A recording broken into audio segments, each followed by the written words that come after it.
Today on the Topping Show, Starbucks fires woman for being white and now must pay her millions. Trump promises to purge the deep state. Sheila Jackson attacks the Second Amendment. More businesses flee San Francisco. Stellantis is still debating Tesla Chargers. Oracle breaking records for their stock. Kava successfully launches their IPO. Temu wants to challenge Amazon.com. And JP Morgan settles Epstein victims for $270 million. All that and much, much more on The Topping Show.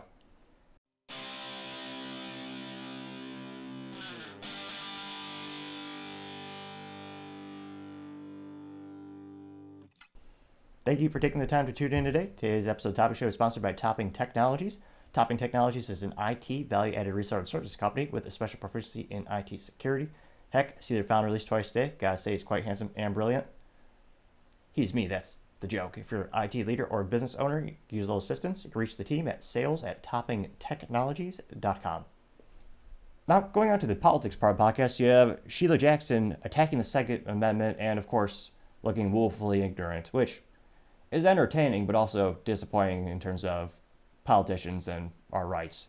Now, she's a politician and a lawyer, so the worst of both worlds, some might say. It's one of those things. And she's currently serving the U.S. House of Representatives, representing the 18th District of Houston, Texas, which she is the antithesis of a Texan, if you ask me. Now, she recently was giving a little pitch on why we should ban certain things. Now, this current pitch, and again, she's on the House floor, this is the phenomenon dealing with the SIG arm brace, or the AR15 Pistol Brace. Now, not to brag about the financing behind this podcast, but we have upgraded to cardstock level graphics. Now, here's a fun game. Can you tell the difference between these two things? Yeah, not many can. They're mechanically exactly the same, basically. Now, the one on top is the arm brace. You see, there's a little bit of Velcro there. The purpose was actually invented by a disabled veteran who wanted to have the privilege of shooting an AR-15 safely. So that would allow you to stick your arm through the stock, or arm brace, and you strap it around to stabilize. It was called a stabilizing brace. At the time, the ATF approved the item for sale. So millions, literally about estimates between 10 and 40 million Americans purchased that. Now, the question comes into the fact that, what is a short-barreled rifle? Short-barreled rifles are regulated thanks to the National Firearms Act of 1934, and you have to pay $200 tax stamp and extra paperwork, extra background checks. Not illegal, just takes extra paperwork, and most states allow it. However, you could just buy that instead of registering it as a short-barreled rifle and buying the one on bottom, which the one on bottom is a traditional rifle stock. So the government decided we need to get rid of these pieces of rubberized plastic because they're a threat. So they banned them a couple of weeks ago. Now, if you have one in possession, depending on how you interpret the law, you will be subject to a $250,000 fine and 10 years in prison for a piece of plastic. That does not mechanically change the rifle in any way. And again, millions of people purchase it legally. But the ATF, even though they're not allowed to make laws, they reinterpret laws all the time, which makes firearms owner, they have to stay on top of the law because, again, they were made felons overnight if they kept those products. So what does she have to say about this? Is she an enlightened individual with lots? Did she do a lot of research into this? No, but it's entertaining. Who would even think that you could tamper with the Second Amendment? It's in the Bill of Rights. Wait, I actually agree. Let's stop this right now. She actually sounds smart. No. But we do believe that when you have this weapon being created to be the kind of dangerous, lethal weapon to kill, Americans will stand up and say, it's not about the Second Amendment. It's funny she's never this passionate when it comes to things like fentanyl overdoses that are killing millions of Americans every year, and that's not protected under the Second Amendment, or any of the amendments, actually. And again, they're talking about transforming this rifle into a killing machine. It's not changing the mechanics of it. It's still a semi-automatic rifle. All you're doing is putting this stabilizing brace on it.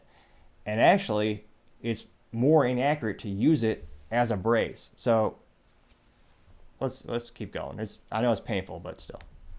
It's about saving lives. 8 children a day die from gun violence. Not true. In addition, 40,000 Americans. That number includes people that are like 17 and 18, which again, it's tragic, but they're manipulating the stats to look good in their favor. Die from gun violence throughout Also, all those are taking place mostly in the inner cities, and yet no one wants to actually enforce the laws or actually go after the perpetrators in those cities. the year. We love and respect and admire our veterans. Really? You do? But the stabilizing brace was invented for a service-disabled veteran. If you respect veterans, surely you wouldn't go against them and try to take that away from them. But at the same time, Here. A mentor of mine used to tell me, anything before the but is bullshit. I respect this, like what someone foolishly says, I respect the Second Amendment, or the First Amendment, but you shouldn't be able to write a book. Yeah, everything after the but is bullshit. Respect our first responders to say that we don't need automatic weapons in the hands of civilians. She is as wise as she is beautiful. I'm saving you by not showing you how she looks like. And I don't want your eyes to fall out or burn out like the end of Indiana Jones in The Last Crusade. Where's the Temple of Doom? The good ones I made years ago. No, automatic weapons, again, a nomenclature. They is designed, just like assault rifle, to sound scary. Full automatic weapons are prohibitively expensive. They had to be, because the law is currently written, they had to be manufactured as well as registered with the United States ATF U.S. Treasury before 1986. So that limits the supply to very, very little. So an AR-15 at the store, semi-automatic, is going to cost you about $1,000. A transferable AR-15 machine gun is legal in more than half the states. But because of that law, it had to be made and registered before 1986. That means that same gun, full auto, is going to be about $30,000 plus. Automatic weapons are basically unicorns. Most people will never have the privilege of owning them because of the supply and demand. They're so expensive. All the rifles we're talking about right here, they're just scary black-looking AR-15s. So mechanically, the same thing we've had for over 100 years, semi-automatic technology. There's no hunting purpose. It's hard to not stop this every 2 seconds when she makes so many lies and is so woefully ignorant. Hunting has nothing to do with the Second Amendment. Again, I'm maybe assuming too much to think politicians actually read the Bill of Rights or read the Federalist Papers or read anything by the Founding Fathers or have the ability to read it all. Left, right, there's even people, of course, every side of the political aisle. There's some subjects that are so woefully ignorant, it's astonishingly disappointing. There's no purpose. You can buy the brace without a background check. It's a stock. So, again, fancy graphics today. She's saying you could buy the brace. Yes, you can. Prior to the law, you could buy that for, I don't know, $60, $100. It's a piece of plastic. If you wanted, you could 3D print them. You don't need a background check for a stock on a rifle. That's like saying you need a background check to buy... I can't think of a metaphor ridiculous enough to actually correlate to this example she's giving. Well, maybe I shall try. That's like saying you can buy ink for a pen without a background check, and then you can write things. Well, yeah, we have the First Amendment. Ridiculous? Yes, but I'm sorry, it does get worse. But when it becomes a dangerous weapon, when that brace changes the gun's legal status and makes it, in essence, the same... She's pretending to read the poster board she brought, which I do appreciate when politicians bring poster boards because it makes it moderately entertaining. And again, this is the first time probably anyone's watched C-SPAN in a decade. So in terms of marketing, you do want visuals, which is why I printed that today. And we will get to the point where we have little live things that pop up on the screen and show video in real time.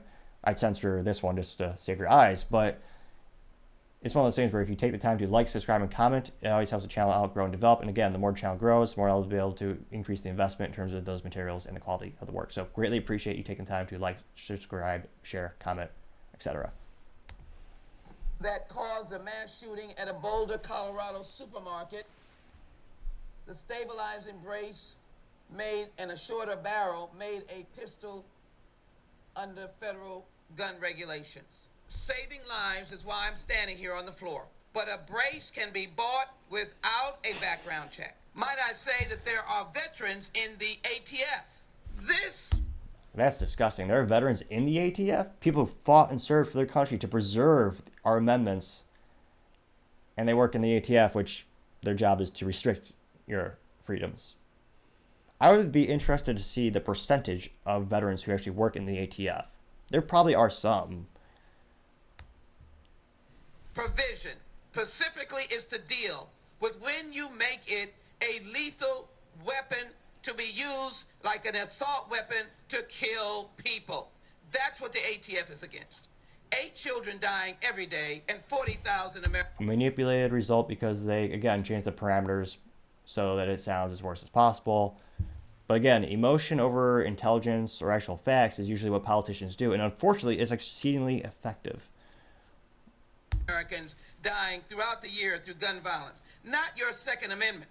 And let me let you hear from the person who actually designed it. It was the creator of the SB Tactical Stabilizing Brace who acknowledged in a 2017 interview with the editor of the Firearm blog that many who brought the braces did so to avoid the National Firearms Registration. They were going to do bad. Oh wait, let's get better.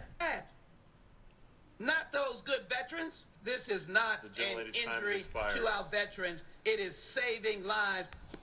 It will not save. Who would stand up here against a veteran? Nobody. Emotional rhetoric, not intelligence, just emotion. Emotion. Again, I hope more and more Americans wake up and actually do their own research or listen to shows like this, which educate you as well. But yeah, this law, again, it's not going to change. It will not save a single life. And it's all emotional rhetoric. It's not intelligence at all. And again, it's a piece of plastic. It's literally a stabilizing brace. And again, at the stroke of a pen, or I guess these days they probably just digitally updated their archive or their laws. Now there's between 10 and 40 million felons in the United States who, again, if they're caught, they're going to lose the right to vote. They will never be able to vote again. They'll have to pay a $250,000 fine and 10 years in federal prison for having that little piece of plastic and not registering it with the government. That should scare the living hell out of every American. And I know lawsuits are already being filed. People are challenging the law and doing it the right way, which is through the legal process. But there's still I'll have a whole article on Monday, or rather, what day is it? Next episode we'll go into it. But it's one of those things where it is a great way to punish your political enemies, because on average, I would guess more people are buying these or more on the right side of the political aisle, on average. And all of a sudden, they can't vote. Now, you might think she's done talking because she said a lot of nonsense. But no, it gets more disappointingly entertaining. I mean, she is, again, she is wrong in every conceivable way. Let's go to the next part of the video. AR-15 in my hand. I wish I had it. It is as heavy as 10 boxes that you might be moving. How dumb can you possibly be? She's saying an AR-15 weighs as much as 10 boxes. The AR-15, from its inception, was one of the lightest rifles ever made. It was, at the time, revolutionary, engineered by the Armor Light Company, ironically in California, an aerospace company, and it was, at the time, bleeding edge of technology, utilizing a lot of aluminum. It is one of the lightest rifles you can possibly purchase.